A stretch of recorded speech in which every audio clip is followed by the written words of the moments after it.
الفاتحہ۔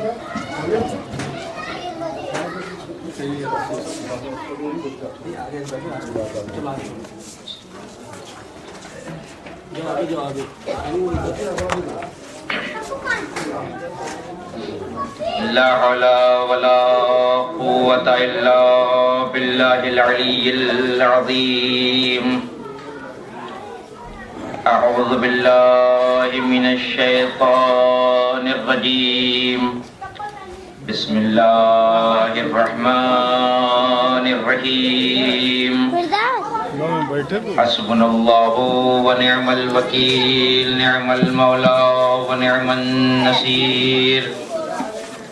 الحمد لله الذي لم يتخذ صاحبة ولا ولدا ولم يكن له شريك في الملك ولم يكن له ولي من الذل وكبره تكبيرا۔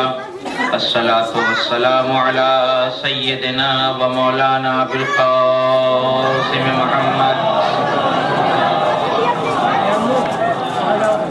وعليه الطيبين الطاهرين المعصومين المظلومين، ولعنة الله على أعدائهم أجمعين۔ أما بعد، فقد قال حسين بن علي عليهم الصلاة والسلام: أني لم أخرج أشرا ولا بطرا ولا مفسدا ولا ظالما، إنما خرجت لطلب الإصلاح في أمة جدي، وأريد أن آمر بالمعروف وأنهى عن المنكر وأسير بسيرة جدي وأبي علي بن أبي طالب۔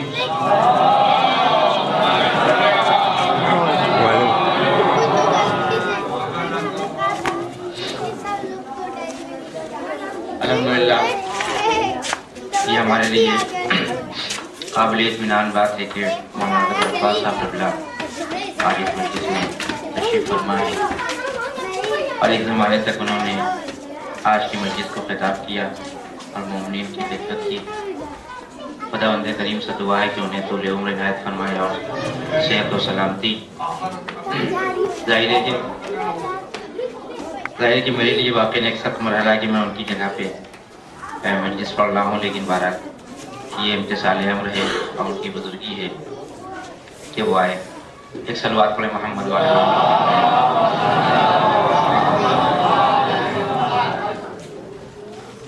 شناخت حسینیت کے حوالے سے جو 2 روز پہلے سلسلہ شروع ہوا تھا، وہ آج اپنے آخری اور تیسرے مرحلے میں ہے۔ باتیں بہت زیادہ تھیں اور میں چاہ بھی رہا تھا کہ ان باتوں کو آپ تک پہنچاؤں، لیکن ظاہر ہے کہ وقت اتنا نہیں ہوتا ہے کہ ساری باتوں کو پہنچایا جائے، لہذا میں نے اس عنوان سے جو ضروری باتیں تھیں کہ جن کا پہنچنا بہت زیادہ ضروری تھا ہمارے اور آپ کے لیے، وہ میں نے آپ کی خدمت میں عرض کیا۔ کل کی ساری باتیں آپ کے ذہن عالیہ میں ہوں گی بہت ہی اختصار کے ساتھ۔ میں نے ایک سوال اٹھایا تھا کہ ہمیشہ کربلا کے سلسلے میں کوفے والوں کو کہا جاتا ہے کہ کوفے والے بے وفا تھے، کوفے والوں نے حسین ابن علی کا ساتھ نہیں دیا، کوفے والے کھڑے نہیں ہوئے۔ سوال یہ تھا کہ کون سا مدینے والا تھا جو کھڑا ہو گیا حسین ابن علی کے ساتھ؟ وہ کون لوگ تھے کہ جنہوں نے مدینے میں آ کے یہ کہا کہ حسین ابن علی آپ اسی مدینے میں رہیے، ہم نے آپ کا بچپنا دیکھا ہے، ہم نے آپ کی نوجوانی دیکھی ہے، ہم نے آپ کی جوانی دیکھی ہے، ہم یہ دیکھتے ہیں کہ کون ہے جو آپ کو قتل کرے گا، ہم آپ کے اوپر اپنی جان قربان کر دیں گے۔ پھر وہ شاید کسی کو یہ جملہ گرا بھی گزرا ہو، میں نے کل کہا تھا کہ میری نگاہ میں کوفے والوں سے زیادہ بدتر تھے مدینے والے، جنہوں نے حسین ابن علی کی پوری زندگی کو دیکھا اور اس کے باوجود بولے نہیں۔ لیکن اس سے کسی ذہن میں یہ شبہ پیدا نہ ہو، اسی لیے میں نے اس مسئلے کو پھر سے چھیڑا ہے کہ ان مدینے والوں میں اہل بیت کے خاندان والے بالکل الگ ہیں۔ اسی کی تشریح کر کے بات کو میں آگے بڑھانا چاہتا ہوں۔ جناب عبداللہ ابن جعفر، جناب زینب کی شوہر، جناب محمد حنفیہ امام علی کے بیٹے، اور جناب عبداللہ ابن عباس، یہ 3 شخصیتیں ہیں جو مدینے میں رہ گئیں، حسین ابن علی کے ساتھ نہیں گئیں، لیکن ان کے اوپر وہ جملہ اطلاق نہیں ہوتا ہے جو اور مدینے والوں کے اوپر ہوتا ہے۔ اسی کے روایات اس سلسلے میں یہ ہے کہ عبداللہ ابن عباس مکے تک گئے تھے امام حسین کے ساتھ، اور وہاں کہا اے نبی کے نواسے آپ چاہتے ہیں کہ میں آپ کے ساتھ چلوں؟ تو وہاں حسین ابن علی نے کہا کہ نہیں، آپ واپس مدینے جائیے اور مدینے میں میری آنکھ بن کے رہیے، یعنی مدینے کی خبریں مجھ تک پہنچاتے رہیے، میں جہاں بھی رہوں دنیا میں آپ کا ایک قاصد ہم تک اپنی خبریں پہنچاتا رہے۔ اور یہی بات جناب محمد حنفیہ سے کہی تھی امام حسین نے کہ آپ اس مدینے میں رہیے، اس لیے کہ حسین ابن علی نہیں چاہتے تھے کہ نانا کے مدینے سے پورا خاندان اہل بیت خالی ہو جائے۔ اس کی بھی اپنی ایک وجہ تھی۔ آپ نے سنا ہوگا کہ جب تک رسول اکرم مدینے میں نہیں آئے تھے، مدینے کو مدینہ نہیں کہا جاتا تھا، یثرب کہا جاتا تھا۔ یثرب کیوں کہا جاتا تھا؟ اس لیے کہ یثرب اس لیے کہا جاتا تھا کیونکہ اس میں وہ یہودی رہتے تھے۔ اب ایک اور الگ مسئلہ ہے کہ وہاں یہودی کیوں رہتے تھے، کس کا انتظار کر رہے تھے؟ رسول اکرم کا انتظار کر رہے تھے۔ قرآن کہتا ہے کہ یہودی رسول کو ایسے پہچانتے تھے جیسے اپنے بیٹوں کو پہچانتے تھے۔ تو سوال ہے کہ جو اپنے بیٹوں کی طرح رسول کو پہچان رہا ہے، اسے اتنا معلوم ہوگا کہ رسول مکے کی سرزمین پہ آئے گا۔ جب یہ معلوم ہے کہ مکے کی سرزمین پہ آئے گا تو مدینے کی سرزمین پہ انتظار کیوں ہو رہا تھا؟ یہ ایک تفصیلی موضوع ہے کہ کبھی توفیق ہوئی تو میں عرض کروں گا کہ یہودیوں نے کیا کیا اسلام کے ساتھ۔ تو مسئلہ یہ ہے کہ جب تک یہودی تھے، مدینہ یثرب تھا، مدینہ نہیں تھا۔ جب رسول اکرم نے قدم رکھا تو یہ یثرب مدینہ بن گیا۔ جب تک اہل بیت کی آخری فرد اس مدینے میں رہی، یہ مدینہ منورہ تھا۔ لیکن جب حسین ابن علی قتل ہو گئے اور قافلہ واپس آیا تو بشیر نے کیا کہا؟ یا اہل یثرب لا مقام لکم، اے یثرب کے رہنے والوں، یہ جگہ تمہارے رہنے کے قابل نہیں ہے۔ کیوں؟ اس لیے کہ یہ جگہ اس وقت رہنے کے لیے قابل تھی کہ جب نبی کا نواسہ یہاں پہ تھا۔ ایسا حسین ابن علی نہیں چاہتے تھے کہ مدینہ بالکل خالی ہو جائے۔ محمد حنفیہ آپ رکیے یہاں پہ، اے عبداللہ ابن عباس آپ یہاں پہ رکیے، یہاں کی خبریں ہم تک پہنچاتے رہیے۔ اور جناب عبداللہ ابن جعفر کے بارے میں یہ کہتے ہیں کہ ان کی آنکھوں کی روشنی کم ہو گئی تھی۔ بعض روایت یہ ہے کہ بالکل نہیں تھی آنکھوں میں روشنی، اور بعض روایت یہ کہ کم ہو گئی تھی، یعنی اتنی کم تھی کہ وہ جانے سے معذور تھے۔ ورنہ ایسا نہیں ہو سکتا کہ یہ اہل بیت کی شخصیتیں مدینے میں بیٹھی رہے اور جانے مدینہ مدینے سے چلا جائے۔ یہ وہ سوال تھا جو میں نے اٹھایا تھا، اور اس سے پہلے کہ ذہنوں کے اندر یہ سوال پیدا ہو کہ کیوں نہیں گئے، میں نے اس لیے اس سوال کو حل کیا۔ ایک سوال پڑھے محمد والے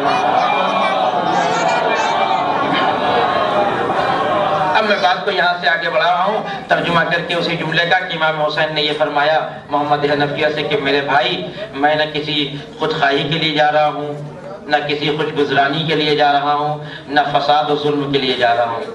انما خرجت لطلب الاصلاح فی امت جدی، میں تو اپنے نانا کی امت کی اصلاح کے لیے جا رہا ہوں۔ میرا ارادہ یہ ہے کہ میں لوگوں کو اچھائی کی طرف بلاؤں اور برائی سے روکوں، اور میری سیرت اور میرا سلیقہ زندگی اور میرا طرز زندگی وہی ہے جو میرے نانا کا تھا، جو میرے بابا کا تھا۔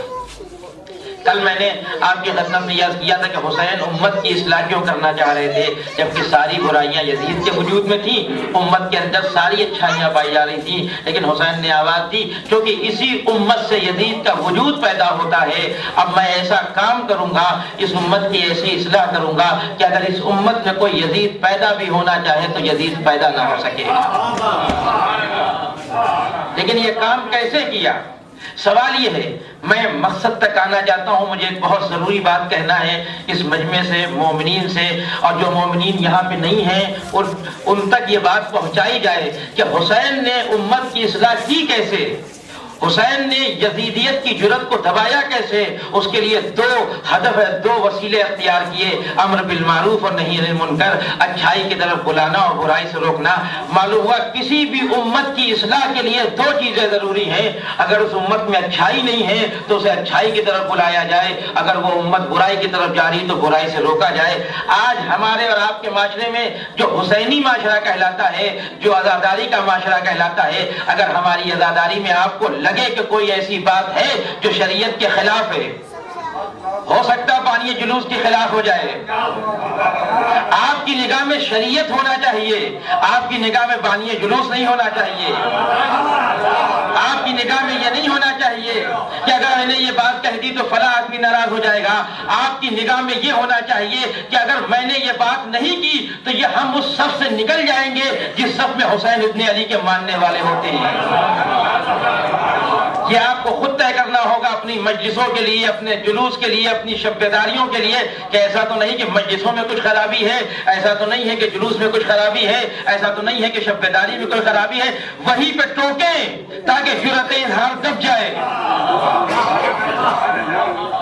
یہ جو آپ سوچیں کہ کیا ہو گیا تھا امت مسلمہ کو. میں نے کل ایک جملہ کہا تھا, 10 سال وہ جو حسین ابن علی نے امیر شام کی خلافت میں گزارے, 10 دن یہ جو حسین ابن علی نے یزید کے ساتھ گزارے, کیا ہو گیا تھا امت اسلامی کو کہ نبی کے نواسے کا سر نوکے سنا پہ ہے, امت خاموش ہے.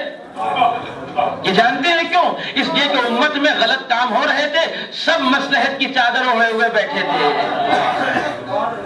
کسی نے لب نہیں کھولے, کوئی زبان نہیں کھول رہا تھا کہ اگر ہم نے زبان کھول دیا تو فلاں ناراض ہو جائیں گے, ہم نے زبان کھول دی تو وہ ناراض ہو جائیں گے. یہ سکوت ہم کو کربلا والوں سے بہت دور لے جا کے کھڑا کر دیتا ہے. جناب زینب کی سیرت کو اٹھا کے دیکھیں, خدا کی قسم علی کی بیٹی اگر نہ ہوتی کربلا کے میدان کے بعد تو کاروان ہدایت منہدم ہو جاتا. سکوت کو توڑا ہے جناب زینب نے. میرے پاس وقت نہیں ہے عزیزوں کہ میں عرض کروں, سکوت توڑا ہے جناب زینب نے. خاموش تھے کوفے والے, خاموش تھے مدینے والے, خاموش تھے مکے والے, لیکن اللہ اکبر ثانیہ زہرا کا خطبہ. شجاعت فقط میدان میں نہیں دکھائی جاتی. ایک عورت, توجہ رکھیے گا, ایک عورت جس کے ہاتھ میں رسن ہو, جو اتنی شریف النفس عورت ہو کہ جس کا سایہ کبھی سورج نے دیکھا نہ ہو, وہ بے مخنو چادر ہو. ایک ایسی بہن جس کا بھائی مقتل میں بے غسل و کفن پڑا ہو, جس کے بچوں کے لاشیں مقتل میں پڑے ہوں, جس کا علی اکبر مار دیا گیا ہو. ہے اس عورت میں اتنی قوت کہ وہ کسی کی اصلاح کرے؟ لیکن اللہ اکبر ثانیہ زہرا اہل کوفہ کے درمیان کھڑے ہو کے ثانیہ زہرا نے آواز دی, یا اہل الکوفہ یا اہل القتل والغدر والغدر, اے نئے رنگوں, اے چہرہ بدلنے والوں, اے میرے بھائی کو دھوکہ دینے والوں, اتبکون, آج تم میرے بھائی پہ روتے ہو. معلوم ہوتا ہے ایک بہت سخت جملہ کہنے جا رہا ہوں میں بڑی معذرت کے ساتھ, لیکن میں مجبور ہوں, اس الہ آباد کے معاشرے کو دیکھ کے میں مجبور ہوں کہ جملہ کہوں. کسی کے رونے سے متاثر نہ ہو جائیے. دیکھیں, رو تو کوفے والے بھی رہے تھے. اگر ثانیہ زہرا کا خطبہ کوفے کے بازار میں نہ ہوتا تو تاریخ یہی لکھتی کہ حسین پہ رونے والے سب سے زیادہ کوفے والے تھے. لیکن ثانیہ زہرا نے کوفے والوں کے چہرے سے نقاب اتار دی. اگر رونا ہے تو حسین کی معرفت کے ساتھ رو, جذباتی ہو کے نہ رو. جذبات کا دخل نہیں ہے عزاداری میں. اتنی معرفت حاصل کر لے حسین ابن علی کی, بس ایک آنسو اگر نکل آئے تو رومال فاطمہ میں جگہ مل جائے گی. ابھی آپ ضرورت ہے, سکوت کو توڑنے کی ضرورت ہے, معاشرے کی اصلاح کی ضرورت ہے, ورنہ اگر دیر ہو گئی تو ہم سب جواب دہ ہوں گے. کیونکہ اگر آج آپ خاموش رہے تو 10 سال کے بعد یہی سارے کام ہوں گے اور یہ کہہ کے ہوں گے کہ اگر غلط ہوتے تو پرانے لوگ ہم کو ٹوکتے. امام حسین اگر نہ نکلتے تو کیا ہوتا؟ آپ نے کبھی سوچا ہے؟ یہ جو 20 سال کی نسل تھی جس نے رسول اکرم کی زندگی کو نہیں دیکھا تھا, جو 20 اور 25 سال کے تھے, جو 30 سال کے تھے, جنہوں نے رسول عربی کی زندگی کو نہیں دیکھا تھا, اگر حسین خاموش رہ جاتے تو سب یہی سمجھتے کہ ہاں خلیفہ مسلمانوں کا ایسا ہی ہوتا ہے جیسے یزید ہے. لیکن حسین نے اپنی ذمہ داری سمجھی کہ میں نکلوں گا نانا کے دین کو بچانے کے لیے, میں آگے بڑھوں گا, میں قربانیاں پیش کروں گا. حسین کی قربانی رائے گاہ نہ جانے پائے ہمارے آپسی جھگڑوں کی بنا پر. اب میں بات کو اور آگے بڑھا رہا ہوں عزیزوں. حسین نے، میں نے کل کہا تھا کہ میں بیان کروں گا کہ جب ولید نے بلایا دربار میں اور کہا کہ مولا آپ بیعت کر لیجئے، تو حسین ابن علی نے کیا کہا کہ میں اپنا فیصلہ رات کی تاریکی میں نہیں سناؤں گا. میں ایک پیغام دینا چاہتا ہوں مومنین کو حسین ابن علی کے رد عمل سے. میں رات کی تاریکی میں کوئی فیصلہ نہیں دوں گا، دن کے اجالے میں آؤں گا. میرا آپ سے سوال ہے کہ کیا حسین کا رات کی تاریکی کا فیصلہ کچھ اور ہوتا اور دن کے اجالے کا فیصلہ کچھ اور ہوتا؟ کیا حسین رات کی تاریکی میں معاذ اللہ اقرار بیعت کر لیتے اور دن کے اجالے میں انکار بیعت کرتے؟ نہیں ہو سکتا عزیزوں. امام کا دو رخ ہوتا ہی نہیں ہے. امام دو رخ نہیں ہوتا، امام کا ایک رخ ہوتا ہے حق والا. حسین چاہے رات میں فیصلہ سناتے چاہے دن میں فیصلہ سناتے، فیصلے میں کوئی تبدیلی نہیں آتی. پھر مولا یہ دن اور رات کا انتخاب کیوں؟ کہا مجھے فقط یزید کی بیعت کا انکار نہیں کرنا ہے. اگر میں رات کی تاریخ میں یزید کی بیعت کا انکار کر دیتا، جملہ سنیے گا، تو انکار بیعت ہو جاتا، لیکن میری یہ انکار بیعت دب جاتی. میں دن کے اجالے میں انکار بیعت یزید کروں گا تاکہ میری انکار بیعت یزید بھی ہو جائے اور لوگوں کے اندر بھی جرأت انکار بیعت یزید پیدا ہو.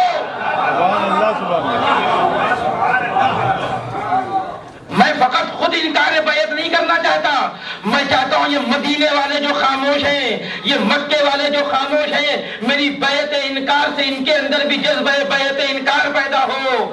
میں تنہا عمل کرنے کے لیے نہیں آیا ہوں، میں پوری امت کو آگے لے جانے کے لیے آیا ہوں. لہذا جب دربار سج گیا، جب لوگ آ گئے، جب بازار کھل گئی، وہاں پہ حسین ابن علی نے کہا کہ میں بیعت نہیں کروں گا. یہاں سے پھر ایک اور رخ سنیے گا آپ. حسین نے کیا کہا؟ کس کی بیعت نہیں کروں گا؟ مطالبہ کس کی طرف سے آیا تھا؟ یزید کی طرف سے آیا تھا. یزید نے کہا تھا ولید سے کہ حسین سے بیعت لو. پھر میں جملہ دوہرا دیتا ہوں جو مومنین کر نہیں تھے ان کے لیے، جو نامہ لکھا اس میں یہ عبارت تھی: فَحْذَرِ الْحُسَيْنَ وَعَبْدُ ابن زبیر. حسین اور عبداللہ ابن زبیر کو بلاؤ. فَخُذْهُمَا بِالْبَيْعَةِ، ان دونوں سے بیعت کو طلب کرو. فَإِنْ امْتَنَعَا، اگر وہ دونوں انکار بیعت کریں، فَاضْرِبْ عُنُقَهُمَا، تو دونوں کی گردنیں کاٹ کے میرے پاس بھیج دو. مضمون خط دیکھ رہے ہیں آپ، کتنی سخت عبارت ہے اس خط میں کہ اگر بیعت کا انکار کر دیں تو گردنیں کاٹ دو. ولید نے انتظار نہیں کیا، بلا لیا. حسین نے بیعت کا انکار کر دیا، لیکن یوں نہیں کیا. حسین نے یوں نہیں کیا بیعت کا انکار کہ میں بیعت نہیں کروں گا. بیعت کا مطالبہ یزید کی طرف سے آیا تھا، انکار حسین کی طرف سے تھا. لیکن اس انکار بیعت میں اللہ اکبر حکمت امامت، اس انکار بیعت میں حسین نے وہ لطیف راستہ استعمال کیا کہ جس انکار بیعت کو انسانیت شخصیت کی بیعت نہ کہہ سکے.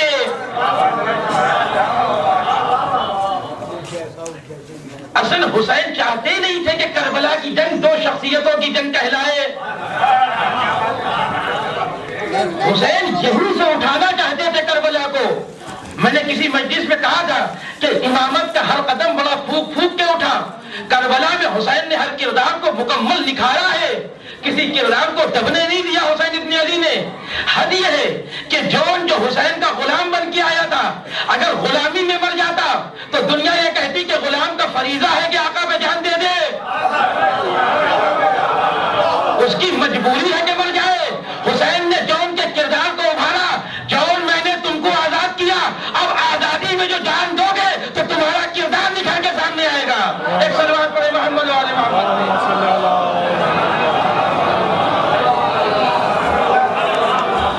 اب یہاں سے اب گفتگو کو غور سے سنیے گا. حسین نے یہ نہیں کہا ولید سے کہ یا کہ یزید سے کہہ دو کہ میں تمہاری بیعت نہیں کروں گا. کیوں نہیں کہا حسین نے؟ فلسفہ کیا تھا اس جملے کا کہ حسین کو کہہ دینا چاہیے تھا کہ میں حسین ابن علی یزید سے کی بیعت نہیں کروں گا. آپ جانتے ہیں کہ حسین انبیاء کے وارث ہیں، وراثت انبیاء حسین ابن علی تک آئی ہے. حسین آدم سے لے کے امام حسن تک کی تاریخ دیکھ رہے ہیں کہ ہر کسی کے سامنے یعنی میں جملے بدل کے کہوں تو بہت اور واضح ہو جائے. ہر زمانے کے حسین کے سامنے ہر زمانے کا یزید بیعت کا مطالبہ لے کے آیا. آدم کے سامنے شیطان نے بیعت کا مطالبہ کیا, آدم نے انکار بیعت کیا, شیطان مایوس نہیں ہوا, چہرے کو بدلا, فرعون کی شکل میں موسیٰ کے سامنے آ گیا. موسیٰ اگر آدم نے انکار بیعت کیا تو میں مایوس نہیں ہوں, اب میں تمہارے سامنے مطالبہ بیعت رکھتا ہوں. موسیٰ نے انکار کیا, فرعون نے شکل بدلی, نمرود کی شکل میں آ گیا, عیسیٰ کے سامنے بیعت کا مطالبہ. ہر نبی انکار بیعت کرتا چلا گیا. ہر دور کا فرعون, ہر دور کا نمرود, ہر دور کا یزید موسیٰ کے سامنے, عیسیٰ کے سامنے, ابراہیم کے سامنے مطالبہ بیعت کرتا چلا گیا. حسین نے انبیاء کی تاریخ کو بہت غور سے پڑھا. یہ کیا ہو رہا ہے؟ ایک انکار کرتا ہے, دوسرا پھر پیدا ہو جاتا ہے. تو صحیح کربلا کے میدان میں بیعت کو ایسا رسوا کروں گا,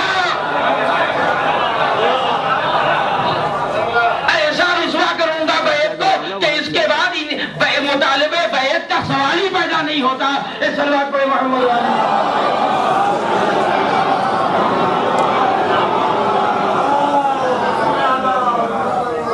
اور یہ اس وقت نہیں ہوتا کہ اگر حسین ابن علی کہتے کہ میں یزید کی بیعت نہیں کروں گا, بس میں منزل تک آ گیا.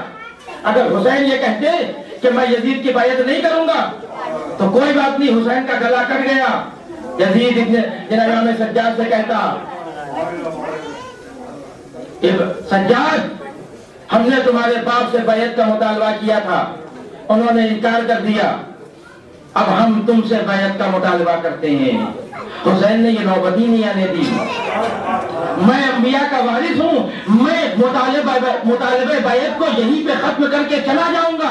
لہذا انکار بیعت میں اتنی احتیاط کی حسین نے, یہ نہیں کہا کہ میں یزید کی بیعت نہیں کروں گا, آواز دی مجھ جیسے کردار والا,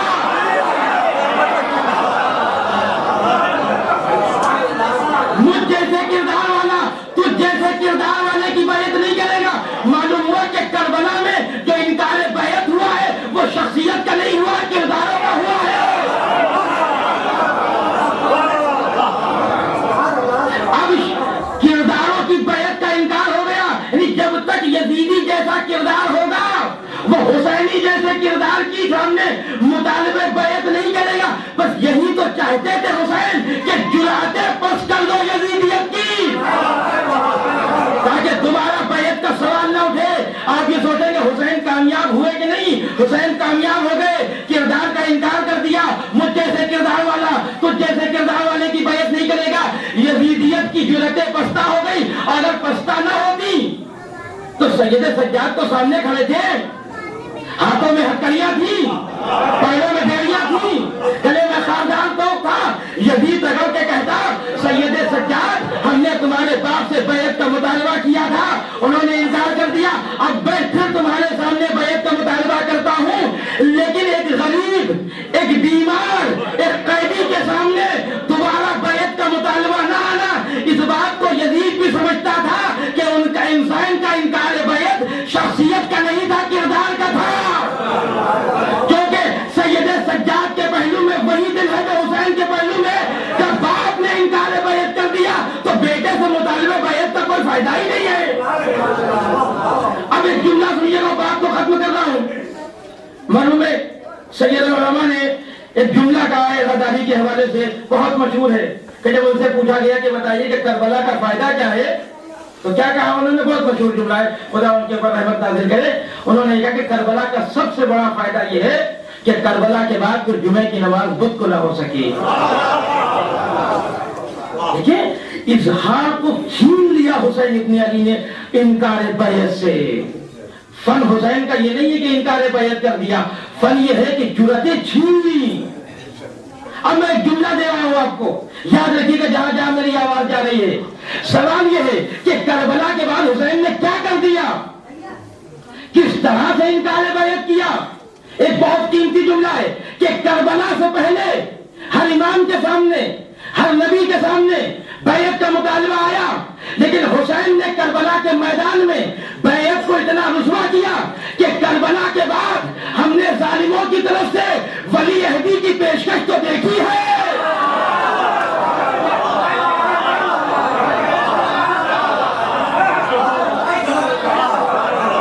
بیعت کا مطالبہ نہیں دیکھا؟ اب آپ سمجھے کربلا کیا ہے؟ کربلا نے احساس جرأت چھین لی یزیدیوں سے. ایک صلوات پڑھیں محمد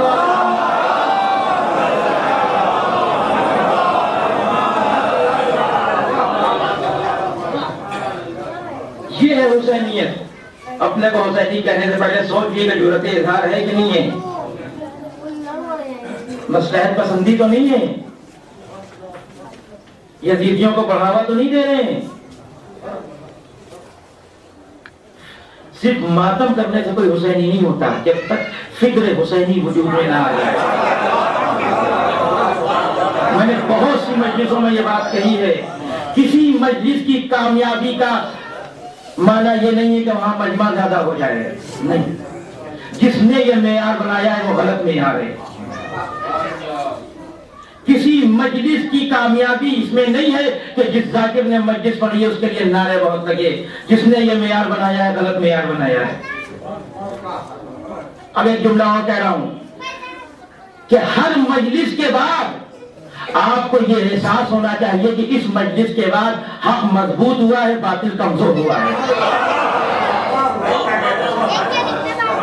اگر یہ احساس پیدا ہوا ہے تو مجلس کامیاب ہے. ورنہ قیمتی تبرک بانٹ دیجئے، بڑے سے ذاکر کو بلا لیجئے، لاکھوں لوگوں کو جمع کر لیجئے. یزید نے بھی جمع کیا تھا لیکن حسین اپنے ساتھ صرف 72 لے کے آئے تھے. حسین نہیں چاہتے تھے کہ مجمع لگائیں، اس لیے کہ اگر ایک آدمی بھی ٹوٹ کے چلا جاتا تو حسن انتخاب حسین پہ حرف آ جاتا. زہیر کو کھینچ کے لائے، وہب قلبی کو کھینچ کے لائے، حر رہائی کو کھینچ کے آئے، حسین لے کے آئے. پہچانو ہم نے کرداروں کو سنوارا ہے کربلا میں. غور کیا آپ نے؟ بس میں نے آپ کی زحمت تمام کی، اس سے زیادہ میرے پاس وقت نہیں ہے. ظاہر کے بھی جلوس نکلنا ہے. یہ ہے کربلا کا وہ مقصد جس لیے حسین ابن علی نکلے تھے. بیعت کے مسئلے کو وہیں پہ ختم کر دیا حسین، دبا دیا بالکل. اب کسی یزیدی میں اتنی قوت نہیں ہے کہ کسی حسینی سے کہے کہ بیعت کر لو.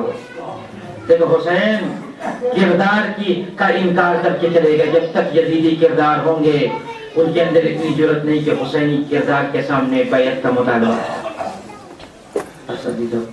آج اربعین حسین ابن علی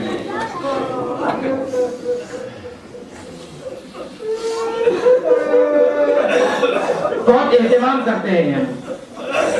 جب ہمارے معاشرے میں کوئی دنیا سے چلا جاتا ہے اور اس کا چہرہ آتا ہے تو ہم بہت اہتمام کرتے ہیں. دور دراز سے رشتہ دار آتے ہیں، عرصہ دیا جاتا ہے، مجلس ہوتی ہے. لیکن آج کسی ایک انسان کا چہرہ نہیں ہے. آج 72 کا چہرہ ہے.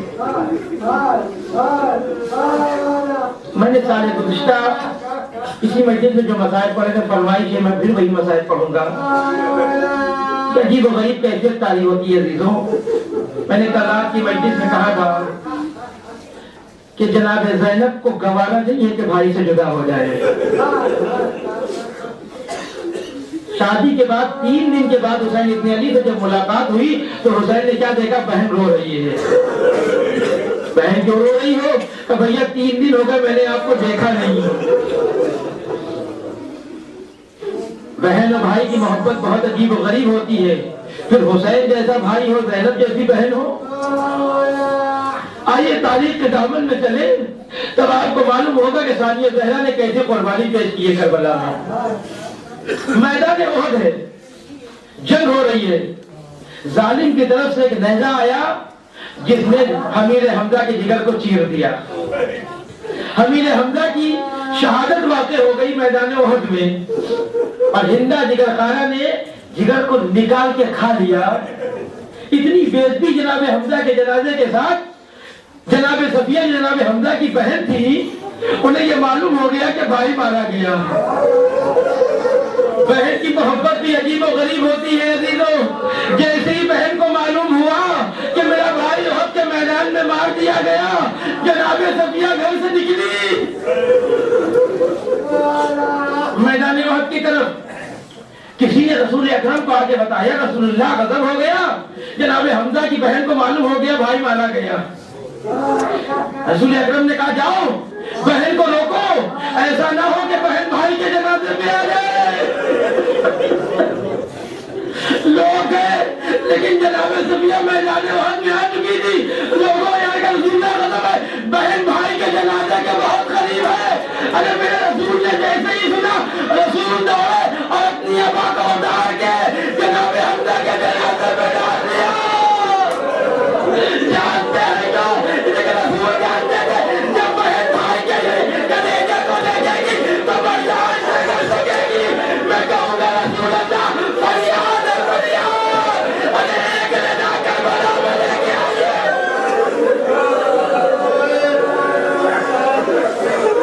رسول اللہ 11 محرم کو آپ کی نواسی کربلا کے میدان سے جا رہی ہے۔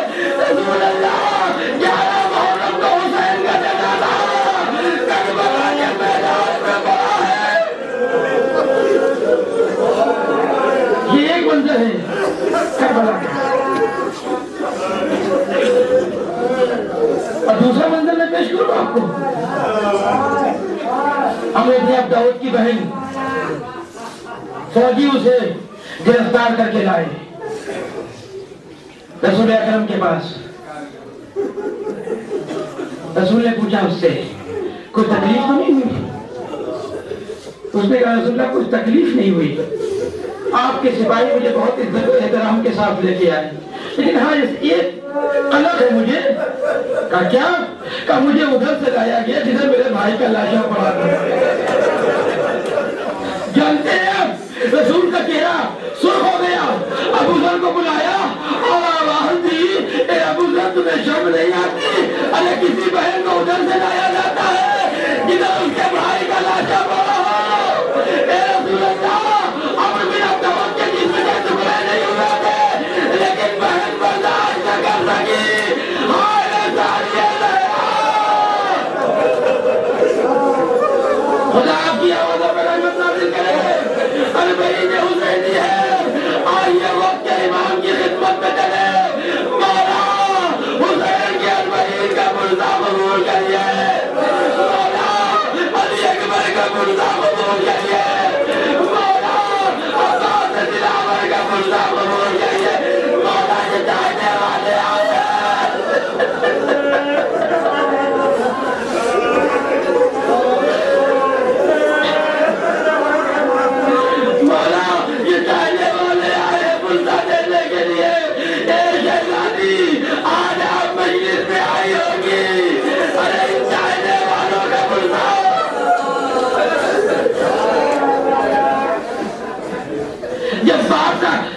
ہوتا ہے، جب باپ کا اربعین ہوتا ہے تو سب سے زیادہ مضطرب ان کی بیٹیاں ہوتی ہیں۔ ارے میرا دل کہتا ہے کہ اس مہینے میں فقط فاطمہ نہیں آئی ہوگی، 4 سال کی بچی سکینہ بھی آئی ہوگی۔ ارے میرے بابا کا جذبہ ہے۔ دادی یہ کون ہے؟ یہ باپ کون ہے؟ ارے فاطمہ کہتی ہوگی یہ تمہارا بابا کے جانے والے ہیں۔ ہمیں معاف کریے گا، ہم کربلا میں نہ تھے۔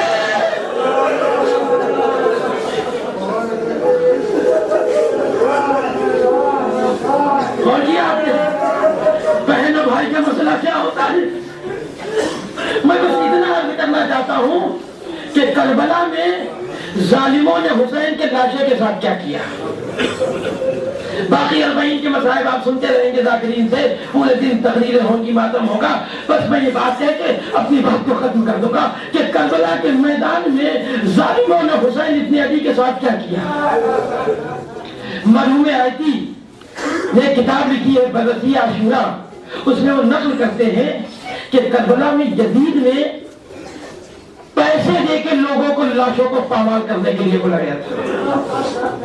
جن کا کام تھا لاشوں کو پامال کرنا، جن کا کام لاشوں کو پامال کرنا ہو، وہ یہ نہیں سوچتے کہ یہ محمد کے نواسے کا لاشا ہے، یہ کس کا لاشا ہے۔ اب آپ سوچئے گا کہ حسین کے لاشے کے ساتھ ظالموں نے کیا کیا۔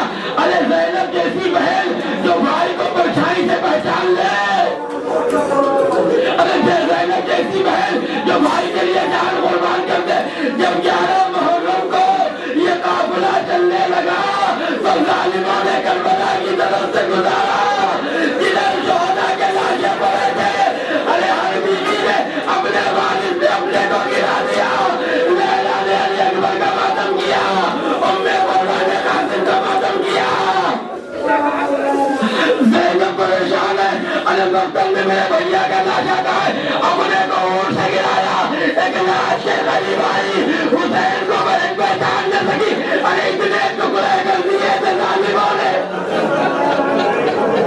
اتنے ٹکڑے کر دیے تھے کہ بہن بھائی کو پہچان نہ سکی، جب آواز دیتی ہے انتا اخی انتا اخی، کیا تو میرا بھائی ہے، ارے جب یقین ہو گیا تو سانجے لہرانے والی بھیا سر میرے نہ ہوتی تو میں کفن دیتی بھائی میں جا رہی ہوں، زینب کے اوپر بڑی ذمہ داری ہے، آئیے بہن کو بھائی کا پرسہ دے دے، آئیے علی اکبر کا پرسہ دے، آئیے قاسم کا پرسہ دے، بس آخری جملہ احمد تمام ابھی بہن بھائی سے باتیں کر رہی تھی کہ سید